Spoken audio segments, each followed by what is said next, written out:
Update on my sister thinking that her husband is the father of my baby despite a DNA test proving he wasn't, and identifying the real father. Original story. The real father can't legally claim our son without causing himself issues, so we agreed to an informal arrangement where he didn't claim him but still paid support. He gave my sister his name, and he got on a video call with her and verified that he was the father, but he just can't do a formal DNA test or claim our son. To clarify by formal DNA test, I mean one that would be court-ordered and result in him taking parental rights, while the informal test was done privately, and we have agreed not to take it to a court. Despite the actual father telling my sister that he was the father in the DNA test, my sister is still convinced that the father is her husband, as they share significant physical resemblance that Abai dad also shares. Other than the physical resemblance, which I would say is debatable as he's a baby and looks like a potato most days, my sister suspects that her husband and I had an affair, because her husband and I have a lot in common and were friends before they got together, and it's really good with my son. We're also all living together, so she thinks there was opportunity. We told her until we were blue in the face that her husband wasn't the father, and we got another test through the same facility that did a test on the real father to prove it. But because it was done by the same facility, my sister then suggested that we switched the names on the test results. At this point, I have no idea what to do. She's being incredibly difficult for no good reason. She won't listen to us, and we don't know how to deal with it as we feel that she's locked onto this idea and won't drop it despite all the evidence we've given her. Any ideas? Now for the top advice before reading the update. Honestly, if she doesn't care to listen to you or to reason, maybe cut her off for a bit. That's a harmful thing to be saying about someone. Does she have kids? Is her baby the first family's grandkid? Part of the problem is that we live together, so there's only so much cutting off I can do. Neither of us can move out either. This is the first grandchild, and the first baby for several years. And I was actually the youngest family member overall before my son was born. But our parents aren't in our lives. Mom passed while dad sucks, so is not exactly a grandchild. Ask her to collect DNA samples of your son and her husband, and to send it off wherever she wants to get it tested. Then she can believe the results. We have said she can do that anytime she wants, but she has yet to arrange anything. I think you need to move out. This sounds quite delusional, and I do not see you resolving this in a quick manner. I can move out, but not immediately. We co-own the house we live in, and right now I need to stay here for financial reasons, as do my sister and her husband. The layout of the house does allow for some space to be enforced, but not much. Can't your baby daddy help you get a place that's safe to stay, for the kids' sake? He's still working out the finances on his end, so we have a consistent amount of support that he can realistically keep to. He is sending some money right now, but until the other financial plans are in place, the money he's currently sending isn't enough to cover everything. And now for the update. While I didn't fear for the safety of my child or myself, several commenters on the last post did. And when I showed my sister's husband the post, he admitted that he found a secret camera in their bedroom a few weeks ago. When I heard that, we agreed to deal with this now. We talked to my sister yesterday, saying that if she didn't give us a rational reason for her behavior, we would both go and stay with friends, separately, until she saw a mental health professional and we knew it was safe for all of us to be around her. She locked herself in a room. When her husband asked to be let into the room so he could get his bag to stay with his friend, they began arguing. And between rounds of arguing with him, she would come crying to me. Literally. Between us, we got the truth from her. While my sister has always told me that she was on the fence about kids, she told her husband that she definitely wanted them. Truth is, she has never wanted children, and doesn't think she ever will. She knew this before she and her husband got together, but lied thinking that after they married, she could talk him out of wanting kids.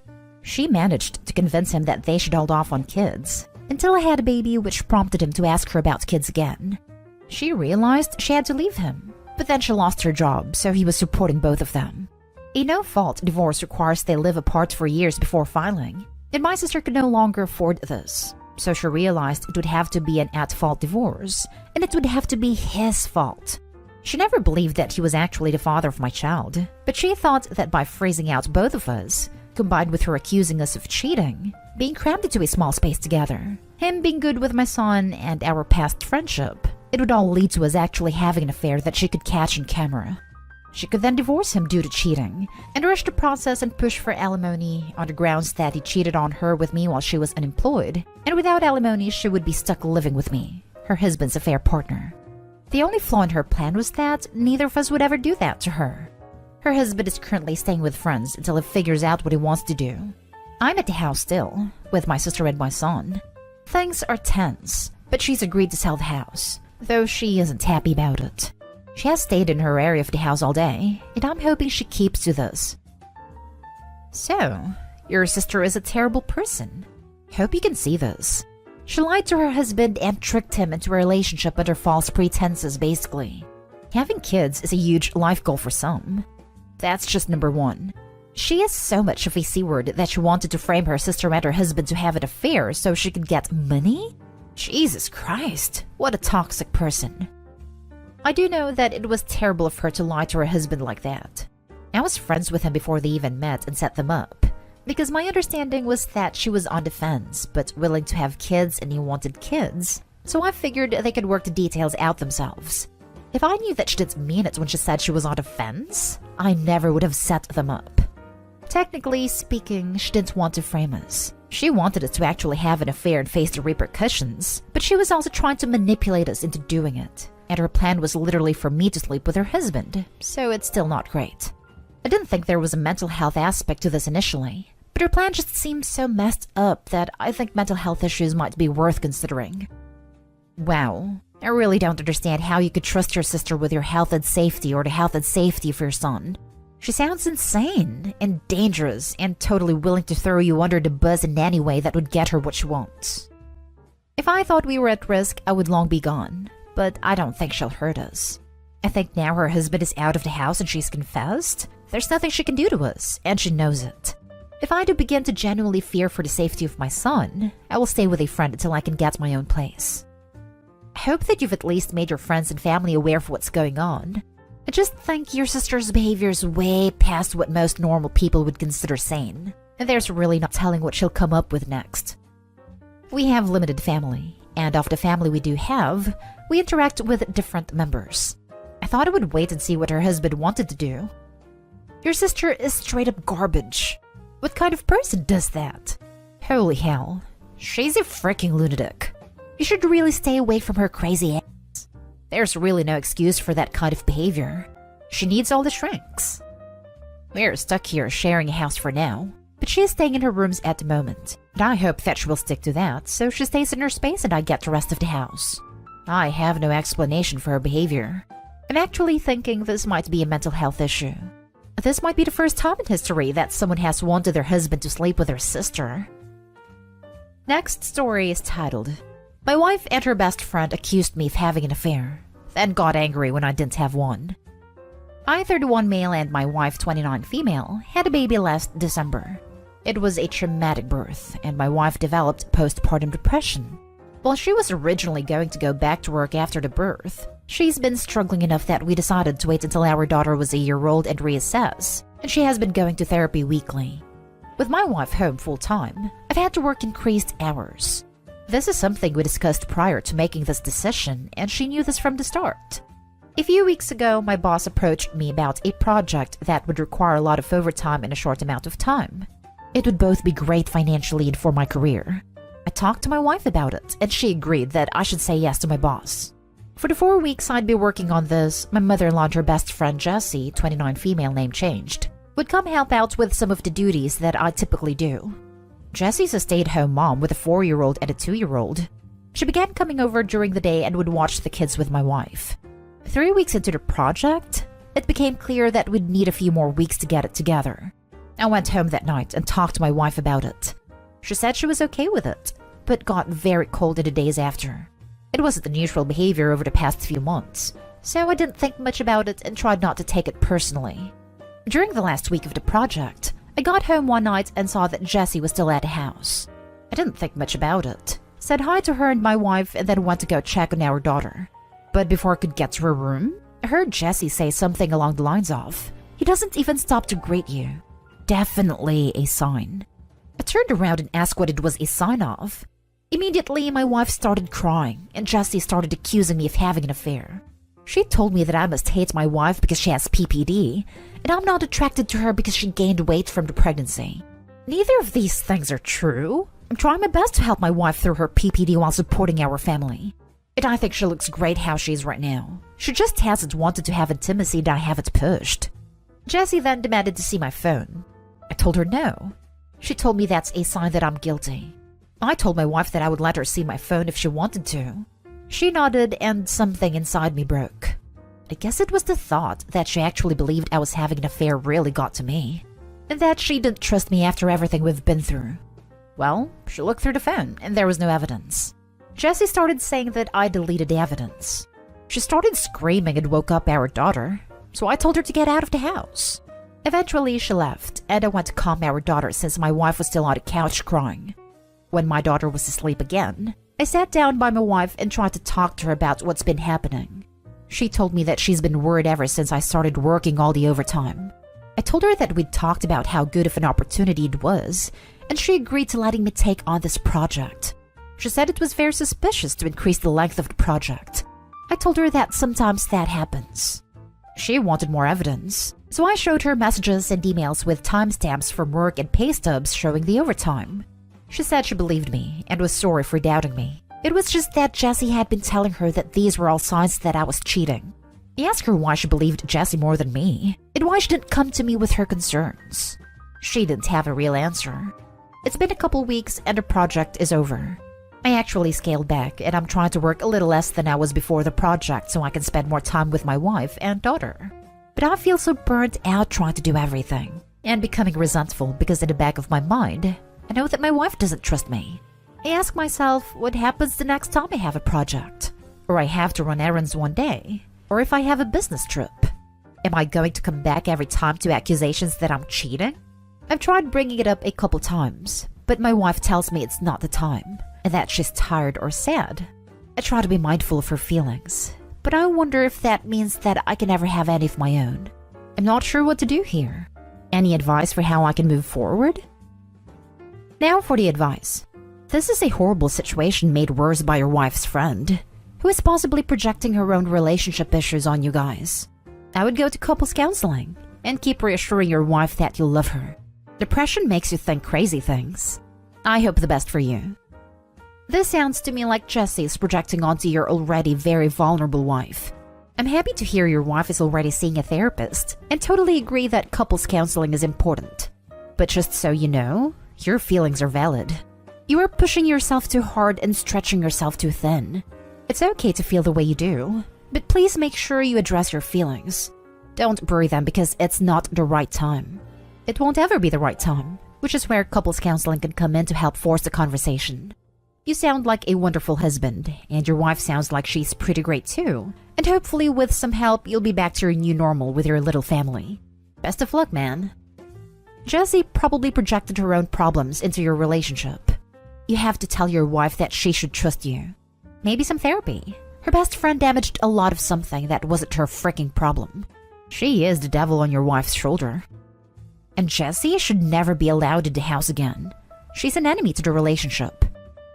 It's not just that Jessie's saying stuff like Opie's cheating. She's also undermining a new mother's confidence by saying her post-delivery body's less than appealing. She's playing Opie's wife's insecurities like an angel plays the harp. Why would you do this to someone you call friend? Last story. My friend group is torn over a fight I had with another friend because she asked me out. Me 27 male, and a girl Ava is 27 female. So Ava asked me out and it was in front of our whole group. I rejected her politely and she was understandably pissed. But she kept bugging me about why I rejected her because she knew that I found her attractive. True.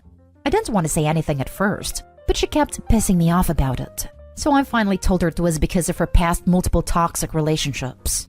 She was shocked and angrily asked why I was judging her by her past. So I said that I didn't want to date someone who didn't respect herself and allowed herself to be willingly treated like dirt, and kept repeating the cycle. She had complained constantly to us and we told her to not date jerks, but she never listened. She then called me an incel and superficial, and said that she was just having fun. So I asked her why she couldn't have the fun with me, and she said because I was the boring/husband kind of boyfriend. Not gonna lie, that hurt me a bit, because I've got a low-key life. Work, play football, and hang out with friends. I've had multiple relationships, but gotten screwed/cheated on because I've not paid attention to the girl 24/7, or that I was too nice. I got angry at her and said that she was just an old hag who couldn't have fun anymore because her makeup couldn't hide her ugliness, which I regretted instantly. She was in tears and left the apartment crying and went home. The rest of the dinner was pretty awkward in silence, and soon everyone left. Some of my guy friends called me later saying it was alright, and that I didn't do anything wrong, and she was asking for it. But some of my gal friends said that Ava was confessing to me and was in a vulnerable position, and I hurt her a lot. I've got no idea what to do, and I don't want to mess up the group over this. She asked you in front of the friend group. She did this out in the open to put pressure on you to say yes. The hag comment might have been a bit much, but Ava isn't all innocent toxicity here. She's disrespectful to people's no. I'd suggest avoiding Ava. Keep cordial but not friendly. Continuing to have fun with your friends and enjoy yourself. She got ugly on you first. Aha! Flip the sexes. If a guy had asked a girl out in front of everyone and pressured her, the Reddit goblins would goose step to a different tempo. Your response wasn't great, but I don't know what she was thinking doing that right then and there. I'd apologize for what was said and how it was said, but that's just me. And then demanding an answer as to why he said no while still in front of everyone. How awkward and uncomfortable for him that must have been. Like she was starting out with no boundaries or consideration already and then pushed, turning it into a scene. More toxicity, Ava. Am I the a-hole I did not send my ex-fiancé's belongings to her? 3 months ago, Vanessa No showed me on the day of the wedding. She had not mentioned any disagreements, and I was taken by surprise when she just did not show up at the altar. We had been living together in a rented apartment. I tried reaching her and her parents' numbers, but they had all blocked me, I believe. So I stopped trying to contact them and left the apartment after paying my share of dues. The apartment owner asked me to take her belongings with me as well, but I refused and told him to contact her himself, and I gave him hers and her family's phone numbers and address. I also requested him to not share my new contact details with my ex or her family, and then moved to a different city and rented a studio apartment for myself.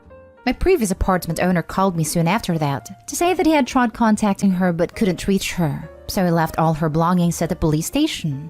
My ex came to my parents' home a week ago and found me there.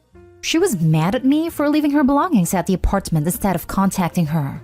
Apparently, the apartment owner sued her for not paying rent and going no contact. She had to pay a huge amount to compensate for it. I told her that she should not have blocked me if she was keen on getting her belongings back. Now she's ranting about me on her social media from what I heard from close friends. Maybe I should have tried contacting her more before leaving her belongings there, so that she would not have been sued by the homeowner. Am I the a-hole? Now for the top comments. Info. How did she expect you to contact her since she blocked you? I think a provisional NTA is in order. It's not like she didn't know her stuff was there. She also didn't pick up when the landlord called, so her problem appears to be 100% of her own making. I'm sure it stung to be left at the altar, but you've probably realized by now she did you a favor, though I'm sure that wasn't her motivation. She's now with another guy. I think she cheated on me and did not want to confess about it. She didn't want to take responsibility for her own mistake? Color me shocked. I still don't see how she expected you to contact her. In any case, you dodged a bullet by not marrying her, even though it seems she's still determined to create turmoil in yours and your family's lives. Maybe a restraining order is called for here. Yep, maybe I should have tried contacting her more? Like, how exactly? OP, I'm sorry she did that to you. That must have been awfully heartbreaking. That being said, I'm glad you didn't marry this person. You apparently still think that you should have done more. No, just no. None of that is on you. Maybe I should have tried contacting her more before leaving her belongings there so that she would not have been sued by the homeowner. You did. You tried contacting both her and her parents. After a no-show at the wedding. You do not have to jump through hoops to chase this twit. You are not the a-hole, and your parents need to trespass her from their home. If she shows up there again, call the cops. She blocked you and then got angry you didn't contact her? As long as you squared everything away with the landlord before you left, I'd say that's where your obligations ended. I only paid my share of the dues. I did not clear her dues for her. That's why he sued her. Exactly. You took care of your obligations and you're not obligated to cover her finances. She's a grown adult. The ironic part is that Opie would have had some obligation as spouse if she had left him at the altar. Sounds like Opie dodged a bullet. Next story. Am I the a-hole for barking at my ex? Some background. My ex Ezra, male 40-ish, and I, female 36, split in 2018 when after maybe 6 months in, he started to show some red flags here and there. I ran for the hills, got over him, found my person, and I'm overall happy in my life. That's now. Then I focused on work. Him on his new girlfriend that lasted maybe 8 months. Their breakup also started at calls. First for support, but they soon evolved into griping sessions I wasn't in the mood for.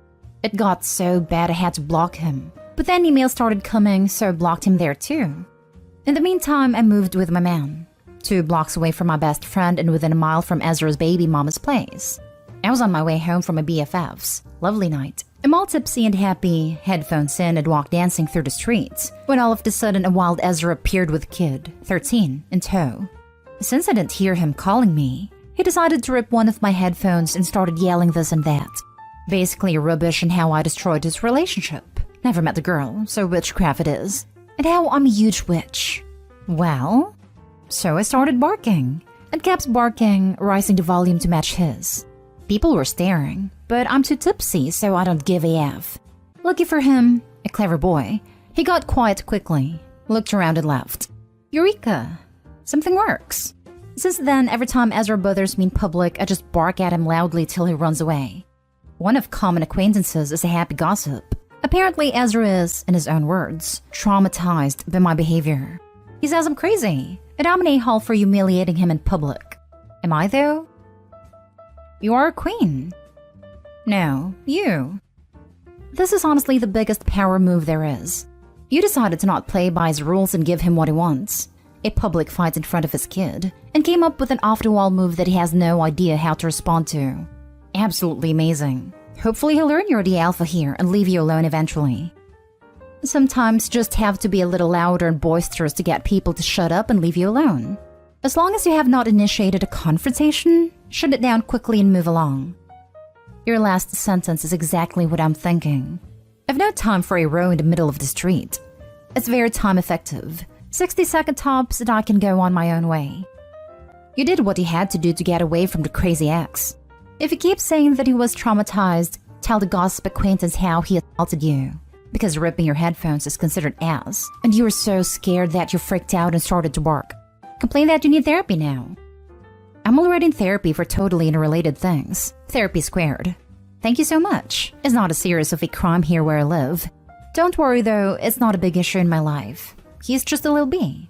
Pun definitely intended. Next story is titled, Am I the a-hole for using my ex-wife's maiden name? Ex and I have been divorced almost 10 years.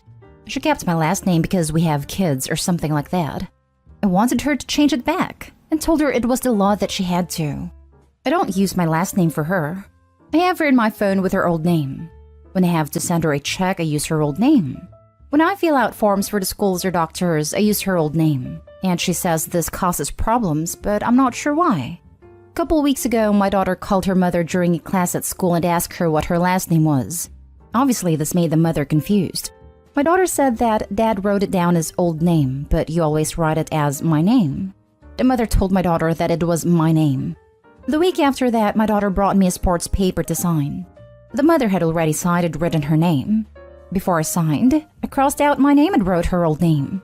My daughter started to cry and said I was disrespecting the mother, but I told her the mother was disrespecting me by keeping my name. Next thing I know, I get a nasty email from the mother telling me to cease and desist using her old name and that her legal name is my name. She said if it happens again, she will take me to family court. I talked to my wife about it, and she said I'm not the a-hole because now that we are married, only she can use my name. She says I should go back to court to force the mother to legally use her old name. My ex-wife says I'm an a-hole because this disrespects her, and that disrespecting her is disrespecting our children. I told her children don't need respect, and I don't respect her at all. So, am I the a-hole for this? You're the a-hole. Last names are not legal property and therefore it's not illegal for your ex to keep your last name. A court cannot and will not force her to change it, so you'd be wasting time and money. So you lied to her. Using her non-legal name means checks will bounce. Her identity cannot be confirmed, etc. That is making it hard for her to be able to identify herself and get the checks you sent her. I think you know that and are doing that in an attempt to get her to change her name back. You play dumb, but I think you really know what you are doing. Stop being a prick to the mother of your children. Quit the crap. You are not creating a good co-parenting relationship with your ex, and it's resulting in anger from your children. Is your name so freaking important? I doubt it is. That you would hurt your own children because of something so stupid? So what if she wants to keep it? If it means she can be easily identified as the mother of the children you share, be able to receive checks, and do her duty as a parent to your kids, then that is of no concern to you. Pull your head out of your bottom and stop being an a-hole. You're the a-hole. You should love your child more than you hate your ex-wife. That is all that needs to be said. Opie is so concerned about being an a-hole to his ex that he doesn't care about hurting his children, and it's pathetic, Opie. You're the a-hole. It's not the law that your ex changed her name back to her maiden name. Her name is legally the last name she changed it to when she married you. You're putting down the wrong name every time you put down her maiden name on something. It could cause a lot of issues. She might not be able to cash checks you write her in that name. If you fill out medical forms with her maiden name, it doesn't match her ID, which has her legal name on it. The one she changed it to when she got married to you. You're not only being disrespectful, you're causing actual problems. She didn't steal anything. It's so true. It can cause, and already causes, so many problems legally wise. I can't stress enough how irritating it is that you hunt her and change her legal details without her consent, while complicating things for her. And since you brought the legal aspect, there's a solid chance that it's illicit or borderline illicit to change her legal details without her consent. It's not illicit to keep her marital name, that's for sure. You're the offender here. And if I was in her position, I would take you to court a long time ago. I don't know how she has the patience to deal with it for a decade. Next story. Am I the a-hole for no longer helping my girlfriend? My girlfriend has a history of bringing animals home with no real regard for the people she lives with. I found out only after I had already moved out with her that her parents had kicked her out previously for the same issue. This isn't the reason she moved in with me. She had moved back in with her parents after not being able to financially sustain herself before I met her. When we moved in together, she had 5 cats and 4 dogs. My allergies were an issue, and cleaning and looking after the animals was pretty demanding both in terms of time and finances, and I never really had any animals before, so it was quite a stressful adjustment. However, she got a bit too comfortable with me helping so much, so I was the only one taking care of them, and the bulk of their food and toys and vet bills were coming out of my pocket. I blew through a large amount of savings because of this, which led to a lot of arguments. I tried communicating that I needed a change, and I couldn't keep doing what I was. All she ever really told me is that adult life isn't cheap, and losing finances is part of life. Things got worse after she lost her job, and I now also had to cover her rent. Everything I had saved up for a car over the last 2 years was now gone, which really depressed me. I checked out of the situation and stopped caring for her animals, only paying for absolute necessities so they were at least fed, until she found a job. I told her they weren't my animals, and that we just can't support so many while we both have full-time jobs, rent and other bills to pay. This caused her to reevaluate, and she ended up rehoming some of them so things could be easier. She's now been saying she gave up her animals for me. She wants another dog or a cat, and she's tired of me limiting what she has. It's been a repeated conversation. We're currently living paycheck to paycheck, and we just can't afford to have another animal. I told her I will refuse to help or provide until our situation gets better, and she called me manipulative and controlling. Sounds like the one who should be rehomed is your girlfriend. Yeah, buddy, you need to totally reevaluate this relationship with her. This will not change without getting her some therapy or counseling, or it totally consumes your life with her. Hoarding animals is just as much a psychological problem as hoarding anything else. The complete lack of financial awareness is a really critical problem here. She moved back with her parents because she was financially unable to be alone. They kicked her out because she was probably financially mistreating them over the animals. She was financially abusing the situation with Opie until he woke up and put his foot down. And now she's accusing him of being the cause of her not being allowed to have animals, rather than realizing it is simply a reality that she cannot afford them. If she doesn't start to understand the financial reality for her situation, and get help for her hoarding of animals, she will just get worse to the point that nobody can deal with her. She's giving up her animals for you while you have given up your savings for a car for her. Sounds like she can only see her sacrifice and unable to recognize yours. Try to focus the conversation with her about what you two are trying to achieve, and if owning many animals at this time really helps you to reach your shared goals from a financial perspective. Not stay home. That sucks about your savings. Her calling you controlling and manipulative is cruel. Unless I was married or committed, I wouldn't pay for anything but gifts or an emergency towards a partner's animal. It's their responsibility. I would question her rational reasoning skills. She sounds like the manipulative one. Now for the last story. Am I the a-hole for how I reacted after I found out my husband ran a secret background check on me before we got married? We've been married for 3 years, and I only just found out recently that before we got married, my husband ran a background check on me and my family. I found out because we were on vacation with his family, and they were doing things I had no interest in participating in a few times, so I stayed behind. He let me borrow his laptop because I left mine at home. I made a folder with my name, and I was searching for it when I found another folder with my name. The folder was full of reports on me, my family, including extended family, and 2 of my childhood friends. I read as much of the reports as I could before my husband and his family came home for the day. At first, I was just hurt he would do something like this without talking to me first, but as I read more and started finding out things about my family and friends that I never even knew, I started to get angry. It's hard to put it into words, but I felt like I had gone cold all over, but also like it wasn't me reading these things. So when I saw my husband, I exploded on him in front of his family.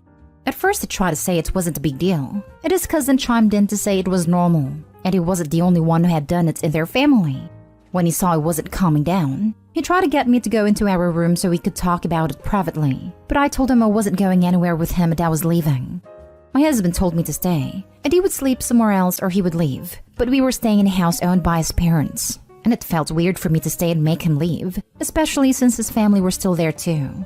I ended up staying at a hotel for the night, and we both flew home shortly after that, cutting the vacation short. Am I the a-hole? I'm going with not the a-hole just based on how extensive the search seemed to be. I don't think it's super unusual to do a background check on someone, but the fact that it's your family, extended family, and friends leads me to believe that this is some U-level stalky BS, and I'd freak out too.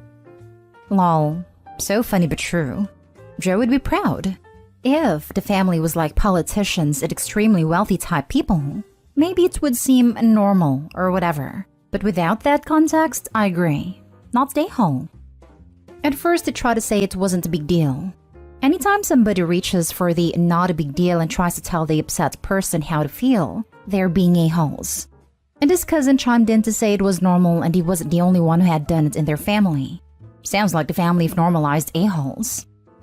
I wonder if telling an angry person that what they're angry about isn't a big deal has ever worked a single time. I'm gonna go, am I the a-hole for telling my friend I don't want to be her bridesmaid anymore? My friend Mary and I have known each other since we were children. We've grown apart over the past few years, but she still considers me important enough to make me a bridesmaid. Her wedding is set to be in 3 weeks. One reason why I sort of distanced myself from her was because of her treatment of my relationship. My boyfriend Jack and I have been together for 3.5 years. He's a wonderful person, and there is no doubt in my mind that this is the man I want to marry. But Mary is under the impression that Jack is too good for me. Jack comes from a very wealthy background. His parents are certainly very wealthy. He was practically guaranteed a lavish life from the moment he left the womb. This is in stark contrast to my childhood. I grew up in a low-income neighborhood, often wondering where my next meal was, or how I was gonna help pay the bills at a young age, etc. I'm grateful and proud for where I am today. Jack is considered to be conventionally attractive, always looking like he should be on some magazine or a billboard somewhere. Jack's good looks and background have led Mary to believe that Jack deserves better than me, as according to her, there's no way I could have pulled someone so attractive and rich. It's pretty disheartening to hear those things constantly, and it does kind of take a toll on you and a friendship. Whenever Jack is around, she's quite polite and respectful, never once making those comments. Eventually, the comments stopped. Mary invited me for lunch with her fiancé and his friend, Gary. From the moment I arrived, Mary and her fiancé were consumed in their own conversation, paying no attention to both of us. It was fine, as Gary seemed to be a great lad with great chat. He asked me why I was single, and I told him that I was in a happy, committed relationship.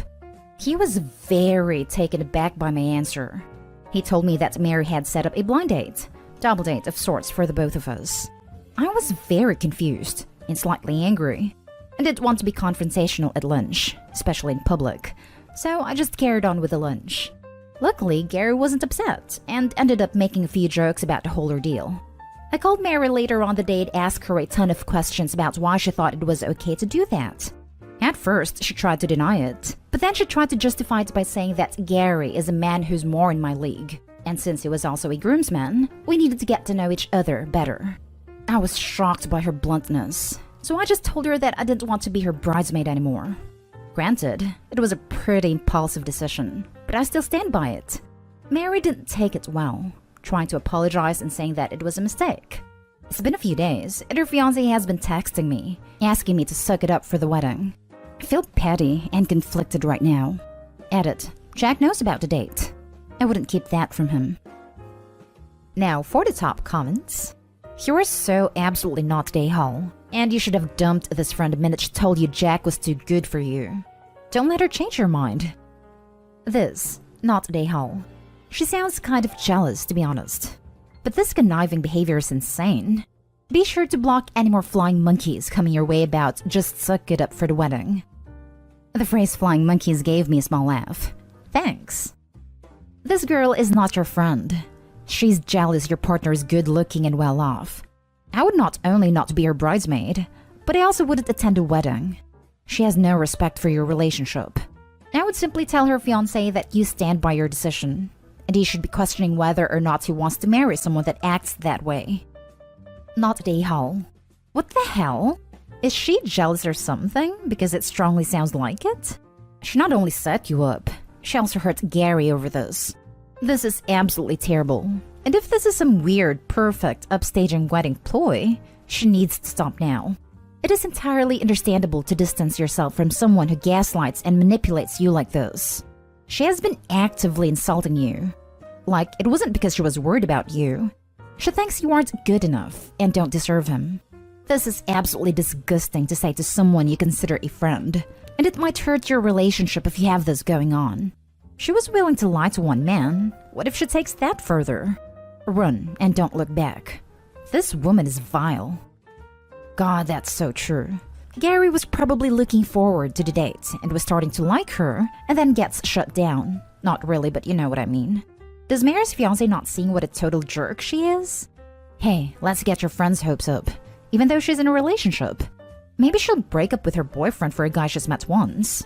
Like, huh? Now for the next story.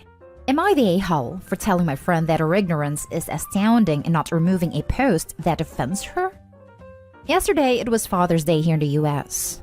I came across a post on Instagram that said something along the lines of, "Thank you, Dad, for coming to this country with nothing and giving me everything." It was supposed to be from the point of view of an immigrant's kid. It resonated with me and I reposted it to my story. A friend of mine that I haven't seen or spoken to in a while messaged me privately and said, "You're white and your parents are rich. What are you talking about, LMFAO?" I wasn't in the mood to justify my actions to her, so I just said, "This post applies to me and I'm very grateful for my dad. Have a great day." She proceeded to go on a tangent about how me posting that was extremely insulting to her because my parents are white and rich, and her parents are from Mexico and I have no idea what I'm talking about, and I've never struggled and neither have my parents who aren't even real immigrants. I proceeded to tell her that no, I didn't struggle growing up because my parents struggled for years before they had me. They both immigrated to the US from Europe with a penny to their name at 18. My dad worked 2 full-time jobs for 20 years, so my mom could go to school and only have to work 1 job instead of 2 like him. They worked their butts off without any help. It wasn't fun for them, or easy at all. By the time I was born, they had finally managed to get a house, and they started a business when I was about 5 that was successful. So growing up, I was very fortunate, and I have been extremely grateful that they worked hard so I could have a good childhood. She then said that my story was nice and all, but they still didn't have to experience being a real immigrant. I'm sorry, what? They had to go through the same process as everyone else, and couldn't go back to their home country for 7 years because they were waiting for citizenship.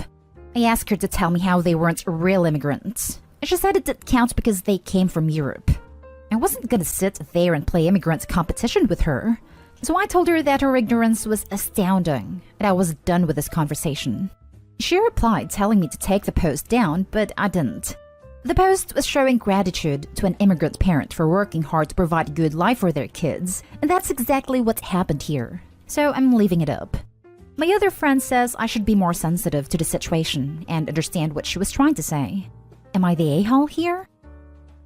What was she trying to say? Are there degrees of being an immigrant? She was immigrant-er? Not the a-hole. I think she's implying that because they don't face racism, they are not real immigrants, which is BS.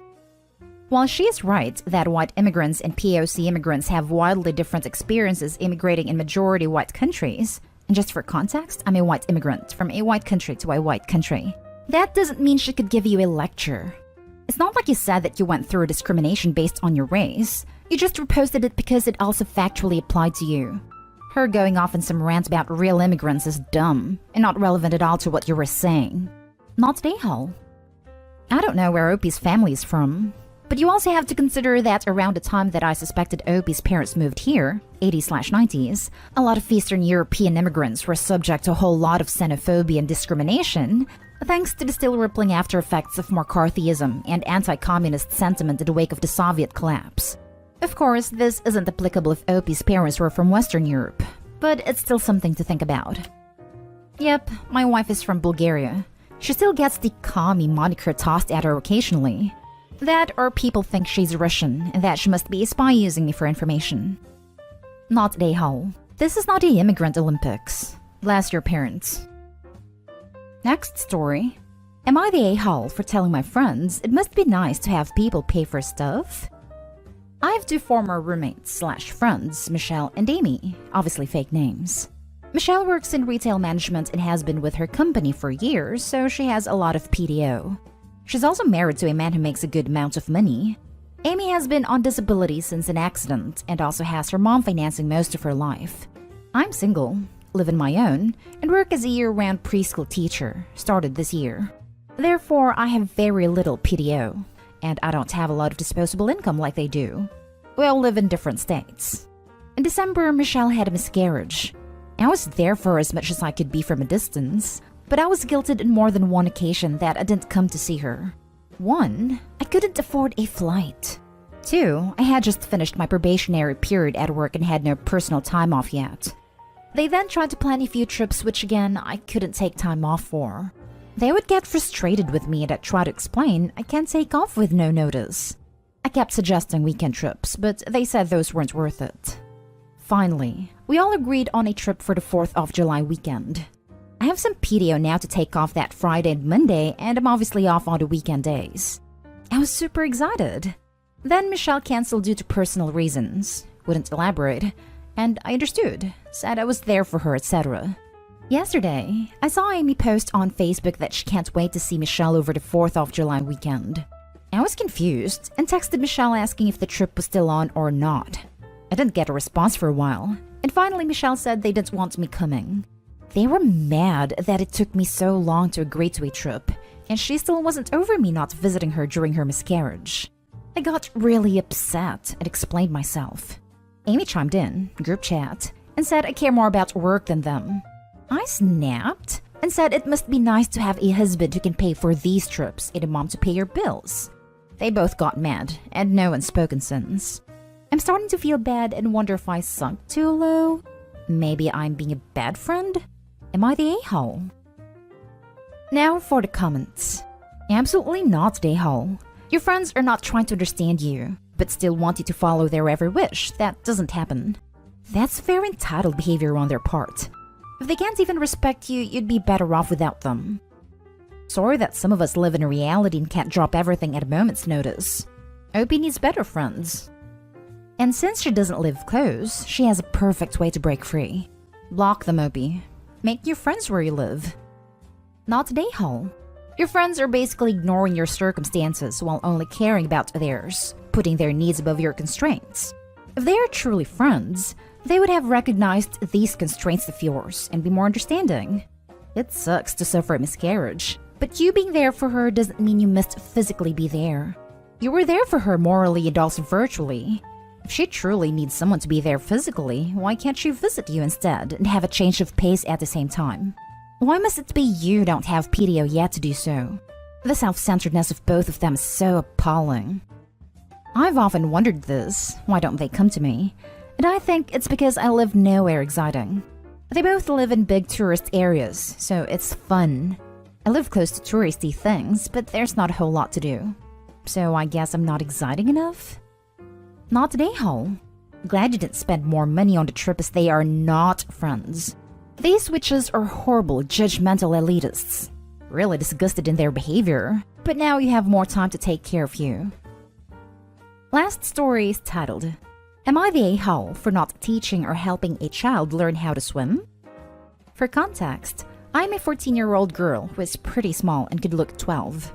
I go to a private pool with a friend, a 13-year-old boy, a lot due to the hot weather where I am.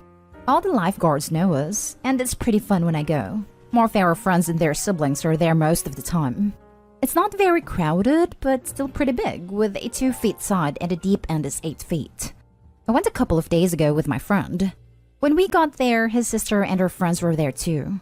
It was just us, as it was Sunday, and most people here are Christians. We did our normal thing, like playing games, etc. This is where the story starts. All of us are really strong swimmers, so we like playing called alligator. Basically, all you do is someone stands on the edge, and everyone else is on one side. And if the person looks back and sees someone swimming, they jump in and chase the person who started and the people who had to go by force. There are more rules, but that's the basic rules. We did a few rounds until when a lady who was in her mid-40s with her 2 kids, one 12 and one 6. She signs in and sees us playing. She puts her 6-year-old in the shallow end alone and tells her 12-year-old something I didn't hear. I make it to the side they're on, and the lady looks at me and she tells me to watch her 12-year-old and tells me her daughter will be playing the game with us. I thought that was a little bold of her, but I was fine with someone playing with us. Note, I had no clue who they were. The girl was pretty scared of the water. I thought it was odd, but she might have been worried about the coldness of the water. She got in and stood on the ladder you used to get in.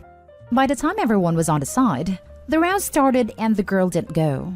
I asked if she okay and she started right when I asked her that. She fell to the bottom. She didn't know how to swim. She was panicking underwater and the lifeguard jumped in to pull her up. We all stopped in our tracks. The lifeguard talked to the lady. After that, the lady came up to me and said that I needed to ask her child if she could swim and teach her. And we should be doing it in the shallow end because the deep end is too dangerous. I told her she should not be letting her child into a pool in the deep end knowing she can't swim. She called me a bad person and left with her kids. There's way more to the story, but that's the basics. Am I the a-hole? Not the a-hole. What is wrong with that mom? It's not your responsibility to teach a random child to swim. She was way out of line for all of it. You don't even have to play with strangers' kids. Former lifeguard here. Parents go to these pools so they can ignore the kids. Lifeguards essentially babysit 40-plus kids and adults because a lot of them don't know how to act or think they can roughhouse the same as they would at home. At the same time, lifeguards are not paid enough for their skill. This surprises me absolutely 0% that this parent did this. Not a a-hole. Not a a-hole. The mother is an idiot. It's not a child's job to teach another child how to swim. Come to think of it, even though I know how to swim, especially a stranger. What is she thinking? She's lucky you're good kids and not a bunch of bullies, or this could have gone really bad even with a lifeguard there. Hell, even if Opie was a lifeguard, this wouldn't fly. When I was a lifeguard, we would tell parents they had to be in the water if their child couldn't swim. A lifeguard's job is to watch the whole pool in case of emergencies, not babysit one particular child. Also, it's not okay to even put a child in a situation that could lead to drowning, like this mom did. Not a a-hole. For context, I'm a 14-year-old girl who is pretty small and could look 12. The lady came up to me and said that I needed to ask her child if she could swim and teach her. Even if you were a 42-year-old Olympic swimmer playing in the pool, rather than a 14-year-old kid, that a-hole mom doesn't have the right to tell you that you have to do anything for or with her kids. I can only hope that this a-hole mom doesn't get her kids killed by dumping her parental responsibilities on total strangers.